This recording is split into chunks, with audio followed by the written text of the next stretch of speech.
महिला body बिल्डरमध्ये actually बरेच आहे. यास्मिन मॅम आहेत, यास्मिन चव्हाण आहेत, ममता मॅम आहेत.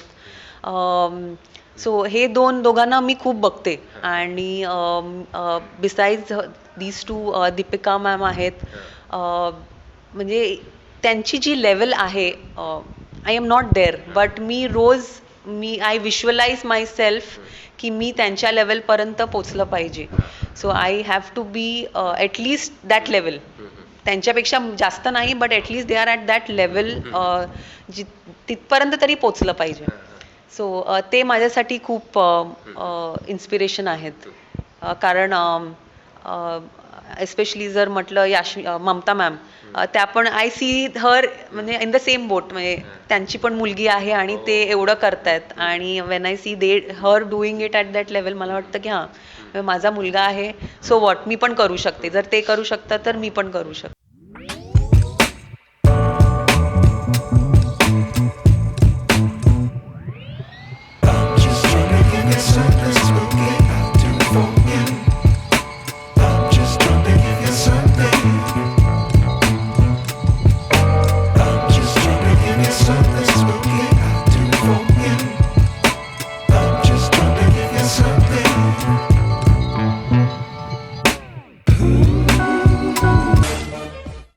तर मॅडम, तुम्ही आम्हाला ह्या तुमच्या जर्नीबद्दल सांगितलं की स्टार्टिंग कशी झाली, घरातून सपोर्ट कसा भेटला, परत तो बिकिनीचा सूट घालून तिथे जायचं, ती एक डेअरिंग, एक प्रकारची डेअरिंगच म्हणावं लागेल. आणि त्या स्पर्धेपेक्षा तेच तुमचं जास्त चॅलेंजिंग होतं. तर मॅडम, पुढचे मी काही तुम्हाला क्वेश्चन्स विचारतो की बऱ्याचशा महिला म्हणता की प्रेग्नन्सीनंतर फॅट लॉस कमी होत नाही, ते तुम्ही करून दाखवलं. तर बऱ्याच जणांचा हा खूप कठीण प्रश्न आहे मनात, म्हणजे त्याबद्दल खूपच प्रॉब्लेम्स आहेत. तर यासाठी महिलांनी नेमकं काय केलं पाहिजे? काही डाएट वगैरे तुम्ही सुचवाल का याच्यासाठी? पोस्ट प्रेग्नन्सी 3 मंथ्स नंतर, ओके, नॉर्मल डिलिव्हरी आहे, 3 मंथ्स नंतर तुम्ही नॉर्मल एक्सरसाइज चालू करू शकता. सो बेसिक जिम जॉईन करायची गरज नाही आहे. बेसिक जसं वॉकिंग आहे, ब्रिस्क वॉकिंग आहे, जॉगिंग आहे, घरातच काही फंक्शनल ट्रेनिंग आहे, स्किपिंग आहे, ह्या गोष्टी तुम्ही स्टार्ट करू शकता. ओके. ज्यांना सिसेरियन आहे त्यांनी ऑब्व्हियसली डॉक्टरांची सल्ला घेतली पाहिजे की कधीपासून चालू करू शकता. पण अराउंड जर वुंड हिलिंग प्रॉपर झालेला आहे आणि सगळं नॉर्मल आहे, देन 6 मंथ्स पोस्ट डिलिव्हरी तुम्ही स्टार्ट करा. नॉर्मली प्रेग्नन्सीच्या नंतर, डिलिव्हरीनंतर सांगितलं जातं की तुम्ही खूप तूपवालं जास्त खा, कारण मुलाला मिळायला पाहिजे. खूप खा ह्याच्यापेक्षाही जे गरजेचं आहे ते खा. येस, ज्याच्यातनं चांगलं न्यूट्रिएंट्स मिळतात, न्यूट्रिशन जास्त मिळेल ते खा. सो खूप तूप पाहिजे, कारण एनर्जीची गरज खूप असते, तर ॲड करा. पण फोकस पण करा की तुम्ही जास्त भाज्या खातायत, जास्त फळं खातायत. जर तुम्ही व्हेजिटेरियन आहात तर प्रोटीनसाठी पनीर, कडधान्य, ह्या गोष्टी जास्त खा. नॉन व्हेजिटेरियन आहात तर डाएटमध्ये एग, फिश, चिकन हे जास्त खा. कारण कसं, फायनली शरीर आपलं पूर्ण प्रोटीनचं आहे.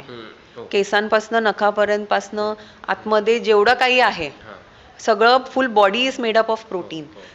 तर तुम्ही जर शरीराला प्रोटीन देत नसाल तर obviously the body will not work 100%. So प्रोटीनवर फोकस करा की तुमच्या प्रत्येक मील, ब्रेकफास्ट, लंच आणि डिनर, तिन्ही मीलमध्ये काहीतरी प्रोटीनची मात्रा असली पाहिजे. प्लेटमध्ये जर तुम्ही त्याचा 3 भाग केला तर एक भाग फ्रूट्स अँड व्हेजिटेबल्स किंवा व्हेजिटेबल्स, भाज्यांचं असलं पाहिजे, सॅलड, कुक्ड व्हेजिटेबल असलं तरी चालेल. एक भाग प्रोटीनचा असला पाहिजे आणि तो 1/3 आहे त्यात तुम्ही कार्बोहायड्रेटचा घ्या. तर कार्बोहायड्रेट्समध्ये तुम्ही नॉर्मल पोळीपेक्षाही भाकरी घ्या, ब्राऊन राईस घ्या, त्याच्यामध्ये फायबर जास्त आहे. सो तुमचा प्लेट असा असला पाहिजे. प्लस बरोबर तुम्हाला जर वाटत असेल कुठेतरी कमी पडत असेल तर दही घ्या. दहीने पोट भरून जातं. सो एक मोठी वाटी दही घ्या. सो असा डाएट तुम्ही केला की हा कम्प्लीट बॅलन्स डाएट आहे. तुम्ही कुठेही उपाशी राहत नाहीयेत. तुमच्या मुलाला जे ब्रेस्ट फीडिंग करत असाल तर तुमच्या मुलाला जर जे पोषण मिळायला पाहिजे ते सगळं तुमच्या मुलाला मिळेल. प्लस तुमच्या स्वतःच्या हेल्थसाठी पण त्याच्यामध्ये न्यूट्रिशन आहे. सो असा हा डाएट प्लॅन करा. आणि फोकस हे खूप महत्त्वाचं आहे की जर तुम्हाला वजन कमी करायचं आहे तर तुम्हाला काही गोष्टी चेंज करायला लागतील. जर तुम्ही म्हणालात की जे जसं आहे तसंच राहणार आणि तरी मला वजन कमी करायचं आहे, वजन कमी होत नाहीये, तर दॅट इज नॉट पॉसिबल. बऱ्याच महिला म्हणतात आम्ही खूप वर्कआउट करतो तरी पण आमचं कमी होत नाही. डाएटवरच खूप हा डिपेंड. तर तुम्ही जर 100, 150, 200 किलो कॅलरीज जर तुम्ही जिम मध्ये तुम्ही व्यायाम करून बर्न करतायत, पण तुम्ही जर डाएटमध्ये तुमच्या diet is 500 kilo calories more, तर मग तो काहीच फायदा नाही झाला ना. Instead you will still put on weight. So आणि मेन इम्पॉर्टंट आहे की एक्सरसाइज आणि डाएटमध्ये डाएट हा 80% आहे आणि एक्सरसाइज हा फक्त 20% रोल प्ले करतो in your overall weight loss and fitness journey. तुम्ही कितीही व्यायाम करा पण जर डाएट प्रॉपर नसेल तर तुम्हाला रिझल्ट दिसणार नाही. हे खूप म्हणजे हे अंडरस्टँड करणं खूप गरजेचं आहे. लोकांना वाटतं की जिम करणं हे डिफिकल्ट आहे, बट नाही. जिम करणं डिफिकल्ट नाही आहे. घरी गेल्यानंतर जो डाएट फॉलो करणं आहे. कारण म्हणतात की body is made in the kitchen, जिममध्ये नाही. ओके, दॅट इज बिकॉज 80% तुमचं न्यूट्रिशन आहे. जोपर्यंत तुम्ही राईट न्यूट्रिशन आतमध्ये टाकणार नाही तोपर्यंत बाहेर तो राईट न्यूट्रिशन दिसणारच नाही ना. So that is important. So focus. Second आहे ॲक्सेप्ट चेंज. बदल हे गरजेचं आहे जर तुम्हाला बदलायचं असेल तर. त्याच एन्व्हायरमेंटमध्ये राहून नाही पॉसिबल आहे. सो डाएट सोबत बऱ्याच जिममधून ट्रेनर्सकडून व्हे प्रोटीन वगैरे बऱ्याचशा गोष्टी दिल्या जातात. पण महिला म्हणतात की व्हे प्रोटीन घेऊन आम्ही नाही त्याला ॲक्सेप्ट करू शकत, त्याने साईड इफेक्ट होतो. परत म्हणजे ॲक्च्युली एक सोशल मीडिया असेल किंवा मीडिया असेल त्याच्यातून एक गैरसमज पसरवला गेला की सप्लिमेंटमुळे किडनी फेल होतात, साईड इफेक्ट होतात. तर महिलांनी सप्लिमेंट घेणं योग्य आहे का? बेसिक हे अंडरस्टँड करणं गरजेचं आहे. सप्लिमेंट म्हणजे काय? सप्लिमेंट म्हणजे आपल्याला जेव्हा डाएटमधनं इनफ मिळत नाही आणि आपण जेव्हा कशाची हेल्प घेतो त्याला सप्लिमेंट म्हणतो. आता आपण एक्झाम लिहायला जातो तेव्हा आपल्याला आधी आन्सर शीट दिला जातो, मेन शीट, आणि ते संपल्यावर आपण काय घेतो? सप्लिमेंट घेतो. करेक्ट? कारण आपली जी गरज आहे ती त्या आन्सर शीटने पूर्ण केली नाही आहे म्हणून आपण सप्लिमेंट घेतो. इथे पण सप्लिमेंटचा तोच रोल आहे की आपण जर जेवणातनं आपल्याला सगळं काही मिळत असेल तर आपल्याला सप्लिमेंटची गरज नाही आहे. तर जर कोणी तुम्हाला सप्लिमेंट रेकमेंड करत असेल तर ते त्या कारणासाठी रेकमेंड करतायत की तुमच्या डाएटमध्ये जेवढं तुम्हाला मिळायला पाहिजे ते तुम्हाला कुठेतरी मिळत नाही आहे आणि म्हणून तुम्हाला ते रेकमेंड केलं गेलं. आणि जसं तुम्ही म्हणालात बेसिक आहे जिममध्ये गेल्यावर वे प्रोटीन. कारण प्रोटीन म्हटल्यावर ॲज इंडियन्स आपण मोस्टली व्हेजिटेरियन आहोत आणि व्हेजिटेरियन असल्यावर गुड क्वालिटी प्रोटीनचे जे ऑप्शन्स आहेत ते खूप कमी होतात. सो तुम्ही म्हणाल मी डाळ खूप खाते किंवा डाळ कडधान्य हे मी खूप डाएटमध्ये इन्क्लूड करणार, पण डाळ कडधान्यांमध्ये पण प्रोटीनची क्वालिटी एक कमी आहे. बऱ्याचशा गोष्टी हायब्रिड आलेल्या. हां, हायब्रिड फक्त नाही, म्हणजे त्यांना बनवलेलंच तसं आहे. त्याच्यामध्ये जेवढे अॅमिनो ॲसिड आपल्याला शरीराला हवं आहे to make a complete protein ते सगळं नाही आहे, त्याच्यामध्ये एक मिसिंग आहे. सो जर एक मिसिंग असेल तर तुम्ही तुमचे शरीर ते पूर्णपणे वापरू नाही शकत. सो डाळ कडधान्यांमध्ये ती एक अॅमिनो ॲसिड मिसिंग आहे. आणि दुसरं म्हटल्यावर डाळ कडधान्य आपण हाय प्रोटीन म्हणतोय पण तरीही it is only 20% protein, rest 80% is steel carbohydrates. So तुम्ही जर डाळ कडधान्य जास्त खातायत त्यातनं 20% तुम्हाला प्रोटीन मिळेल पण तो 80%चा जो भाग आहे तो कार्बोहायड्रेट आहे. आणि आपण नॉर्मली जेव्हा डाएट आणि डाएटची वेट लॉस बोलतो तेव्हा आपण म्हणतो थोडंसं कार्बोहायड्रेटची मात्रा कमी करा. पण डाळ केवढी खाणार तुम्ही? खाऊन खाऊन केवढं खाणार, त्याच्यात पण लिमिटेशन आहे ना. सो क्वालिटी प्रोटीन मिळणं, मग मग डाळं कडधान्य नाही तर मग पनीर होतो, दूध दही पनीर. ह्याच्यामध्ये पण तुम्हाला protein good quality, best quality protein, complete protein जे म्हणतात ते तुम्हाला मिळेल. पण देन अगेन चॉईसेस लिमिटेड होतात. ओके, सो इन दिस केस जेव्हा आपण जिम करतोय, शरीराची रिक्वायरमेंट ऑफ प्रोटीन वाढते आणि त्याच्यामुळे मग तुम्ही सप्लिमेंट घेता. आणि हे वे जे आहे, वे प्रोटीन, हे काहीही अननॅचरल नाही आहे.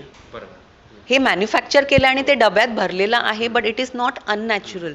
तुम्ही जर दूध घेतलं आणि दुधाला तुम्ही पनीर करायला ठेवलं, त्यात लिंबू हे केलं की ते दूध फुटतं. तर ते फुटल्यावर जे पाणी आहे दॅट इज वे, आणि जो तुम्ही पनीर खाता ते केसीन आहे. तो हे जे वे आहे, पाणी आहे, this is very good quality protein. Okay, आणि this is not new to the body. कारण जेव्हा आपण ह्युमन मदर्स मिल्क म्हणतो, it is again all whey. It is whey. आपण वी हॅव बॉर्न, आपण वेन वी जेव्हा आपण बॉर्न होतो तेव्हा आपल्या तोंडात जे फर्स्ट जातं ते वे आहे. फ्रॉम मदर्स मिल्क वेच जातो. सो आपल्या शरीराला ते नवीन नाहीच आहे. आणि आपण दूध पितो, पनीर खातो, आपण तो वे जो आहे तो आपण टाकून देतो. का टाकून देतो? कारण ते पिता येत नाही. त्याच्यामध्ये खूप हाय लेवल ऑफ शुगर असतं, ते टेस्टला खूप कडू असतं. आणि मी तसंच ते प्यायले तर मला डायरिया किंवा लूज मोशनचा रिस्क खूप आहे, आणि मी खूप जास्त ते नाही पिऊ शकत. सो म्हणून ते प्रोसेस करतात, आणि त्यातला जो अनवॉन्टेड भाग असतो, जो एक्सेस शुगर आहे, ते जे कडवटपणा आहे, ते ट्राय करतात ते काढायला. आणि then what you get is that whey, जे तुम्हाला डब्यात भरून त्याला फ्लेवर ॲड करून ते दिलं जातं. ओके, सो ते जे रॉंग नोशन आहे की हे खूप अननॅचरल आहे किंवा हे स्टेरॉइड्सने भरलेलं आहे, so it is not like that. Okay, it is a completely natural product. आणि आपण वी हॅव बीन बॉर्न, आणि आपण वाढलो आहे त्या वेवर, कारण that has come from mother's milk to us. So हे आपल्या शरीराला बिलकुल पण नवीन गोष्ट नाही आहे. फक्त हे लक्षात ठेवलं पाहिजे की when you buy a supplement, buy it from an authentic source. Original असलं पाहिजे. चांगले ब्रँड्स घ्या, नीट त्याचे गोष्टी, त्याचं इन्फॉर्मेशन घेऊन मग you buy a good brand. नाही, बरेच जण कमी किमतीच्या नादामध्ये ऑनलाईन बाय करतात, तर ते ओरिजिनल भेटेल का डुप्लिकेट याची पण काही साशंकता नसते. तर मॅडम, तुम्ही ॲज अ फिटनेस ट्रेनर बऱ्याच वर्षापासून आहात, तर तुमच्या ह्या करिअरमध्ये छोटे मोठे अडथळे तुम्हाला हे आलेच असतील. तर असं एखादा टर्निंग पॉईंट सांगा की त्या टायमाला की मी तिथपर्यंत माझं जे काही टार्गेट आहे ते मी कम्प्लीट करू शकले नाही. आत्ता म्हटल्यावर लॉकडाऊनचंच म्हणा. सो आपलं मुंबईश्री व्हायचं होतं, आणि नाही झालं कारण लॉकडाऊन झाला. आणि असं होतं की तुमची तयारी जोरदार झाली आहे, आणि you are at your best, best than your best, जो 2019 मध्ये होता. आणि तुम्हाला माहिती आहे की हां, आत्ता मी स्टेजवर जाईन आणि I will get my title. कारण फायनली कॉम्पिटिटिव्ह बॉडी बिल्डिंगमध्ये आल्यावर, स्टेजवर गेल्यावर तुम्हाला एक टायटल तरी तुम्हाला मिळायला पाहिजे. मिळाली मला एक टायटल भिवंडी श्रीमध्ये, पण फायनली मुंबईश्री हा मुंबईश्री आहे. सो हां, सो तिथे ते टायटल घेणं हे खूप फोकस होता, डोक्यात होता की नाही, तो टायटल घ्यायचा आहे, आणि ते राहून गेलं. सो वाईट एवढंच वाटतं की नॉट दॅट टायटल नाही मिळालं. टायटल तर आता मी नेक्स्ट इयर पण मी कम्पीट करणार. आय एम कॉन्फिडेंट की मी तेव्हा पण तेवढीच जास्त तयारी करणार, आणि I can get the title. पण ती जी तयारी केलेली असते, आणि ती जी मनातली कारण बॉडी बिल्डिंग म्हटल्यावर तयारी ती फक्त बॉडीची नसते, ती मेंटल पण असते खूप. ओके, सो त्यावेळी असं वाटलं, शिट, हे का आता झालं, वाईट का हे लॉकडाऊन आता आलं. पण ते लर्निंग असतं त्याच्यातनं कुठेतरी की नाही, स्टे फोकस्ड. लॉकडाऊन हा पिरियड आला आहे to just try and relax, give some time to the family, आणि अजून तयारी करायला. सो नक्कीच नेक्स्ट इयरला कॉम्पिटिशन झालं तर नक्की तुम्हाला ते मुंबई श्री मानाचं टायटल तुम्हाला मिळणार. मॅडम, करिअरच्या दृष्टीनं महिलांनी, मुलींनी या क्षेत्रात यावं का? It is a really good opportunity. आता म्हटल्यावर हळूहळू इंडियामध्ये ह्याचा ॲक्सेप्टन्स वाढत चाललं आहे, आणि दुसरं म्हटल्यावर as a career option also हे इम्प्रूव्ह होतं आहे, कारण आधी सप्लिमेंट ब्रँड्स खूप कमी होते, फक्त इंटरनॅशनल ब्रँड्स होते. आता इंडियन ब्रँड्स पण चांगले ब्रँड्स येत आहेत. So they definitely need athletes जे या क्षेत्रामध्ये ज्यांना एक्सपिरियन्स आहे टू टेक द्या brand forward. So as a career option also हे आता पुढे इम्प्रूव्हच होणार आहे. जेवढ्या लवकर तुम्ही ह्याच्यामध्ये स्टार्ट करता तेवढं तुम्हाला रिझल्ट्स लवकर दिसून येतात.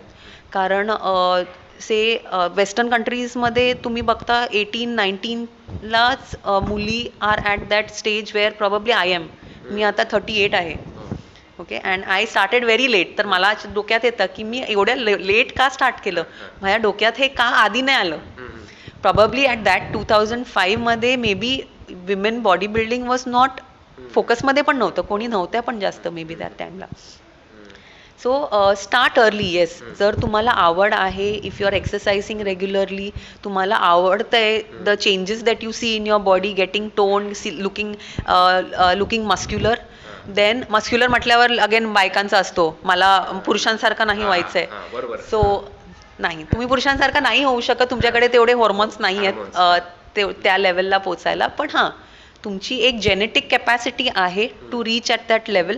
आणि if you like reaching to that level then please go ahead, start early. आणि बॉडी बिल्डिंग हे आता पुढे खूप ग्रो होणार आहे for place like India also. आणि ग्रेट गुड खूप ऑपॉर्च्युनिटी आहे पुढे. So yes, women should get in to it. आणि तुम्हाला स्ट्रॉंग करतं. If something is making you strong, त्यात वाईट काय आहे. कॉम्पीट करू नका, but if something is just making you strong तर करा. You should do it. Madam, last question, तुमचा सक्सेसचा मंत्र काय, आम्हाला काय सांगशाल? सक्सेसचा मंत्र म्हटल्यावर फर्स्ट आहे get out of your comfort zone. मी हे प्रत्येक ह्याच्यात सांगते की आपण आपल्या कम्फर्ट झोनमध्ये असतो आणि आपल्याला वाटतं हां हे सगळं चांगलं आहे, हे असं चालत राहू दे. पण काही अचीव करण्यासाठी तुम्हाला त्या कम्फर्ट झोनमधनं बाहेर यायला लागेल. जसं आधी म्हटलं, ते चेंज ॲक्सेप्ट करायला लागेल. कारण विदाऊट चेंज तुम्हाला कळणारच नाही की तुम्ही काय अचीव करू शकता. आणि तो चेंज आहे तो इनिशियली डिफिकल्ट असतो. Change is never easy. Okay, so mentally prepare your self की जर काही अचीव करायचं आहे तर ते चेंज ॲक्सेप्ट करायला लागेल. आणि it will not be easy. If you expect it to be easy, it is not going to be easy.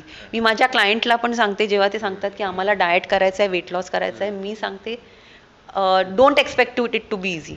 हे इझी नाही आहे. It is going to be difficult initially, but after a point when you start seeing results, it acts as motivation. ते स्वतःच motivate करतं तुम्हाला की आता मला नाही थांबायचं आहे, अजून डिफिकल्ट असेल तरी चालेल, सांग मला. So you get that motivated yourself. कारण रिझल्ट्स दिसल्यावर तुम्ही स्वतःच मोटिवेटेड होता. So first is get out of your comfort zone, accept change, and then once you focus, then don't lose sight of your focus. तो आपल्या डोळ्याच्या समोरनं तो focus, तो जी गोष्ट हवी आहे त्याच्यावरनं फोकस गेलाच नाही पाहिजे. So that determination has to be there. आणि आजूबाजूला खूप काय म्हणतात डिस्ट्रॅक्शन्स असतात लाईफमध्ये, पण जर तुम्ही फोकस आहात, डिटरमाइंड आहात आणि मोटिवेटेड आहात, you will be able to deal with those distractions. So that's the mantra. मला विचारलं तर दॅट्स द मंत्र. खूप खूप धन्यवाद मॅडम. आज तुम्ही वेळात वेळ काढून आम्हाला अनमोल असं मार्गदर्शन केलं. बऱ्याच महिलांनी आता तुमचं हे मार्गदर्शन अनुभवलं आहे. तर मॅडम, असाच वेळ आम्हाला नेक्स्ट टाईम कंटिन्यू देत जा, कारण हे असं अनमोल मार्गदर्शन क्वचित लोकांकडून भेटतं, कारण प्रत्येकजण देत नाही. कारण आपल्या ह्या क्षेत्रामध्ये असं आहे, एकमेकांना नॉलेज कोणी जास्त प्रोव्हाइड करत नाही, कारण पैशाशिवाय कोणती गोष्ट चालत नाही. तर मित्रांनो, मॅडमनी त्यांची स्वतःची स्टोरी ही सांगितली की बॉडी बिल्डिंग हे त्यांनी कधीपासून स्टार्ट केलं, त्याच्यासाठी त्यांनी जिममध्ये किती तासनतास घाम गाळला, त्यासोबतच डाएट हा खूप इम्पॉर्टंट असतो, तो सुद्धा त्यांनी फॉलो केला. आणि दुसरा भाग झाला तो कॉम्पिटिशन्स. तर त्यांनी आत्तापर्यंत जेवढे काही कॉम्पिटिशन खेळला त्यातला अनुभव त्यांनी आपल्यासोबत शेअर केला. सो फ्रेंड्स, तुम्हाला ही इंटरव्ह्यू नक्की आवडली असेल. विशेषतः महिलांनी ही इंटरव्ह्यू जास्तीत जास्त शेअर करा आणि नुसता शेअर करू नका तर ते स्वतःला आत्मसात करा की यासाठी फॅट लॉस असो वा मास गेन असो किंवा वेट गेन जे काही असेल ते त्यासाठी किती स्ट्रगल करावं लागतं हे स्वतः मॅडमांनी आपल्याला सांगितलं आहे. तर अजून ज्यांनी कोणी माझं चॅनल सबस्क्राईब केलं नसेल प्लीज चॅनल सबस्क्राईब करा, व्हिडिओ जास्तीत जास्त शेअर करा, लाईक करा. तोपर्यंत बी फिट, स्टे फिट.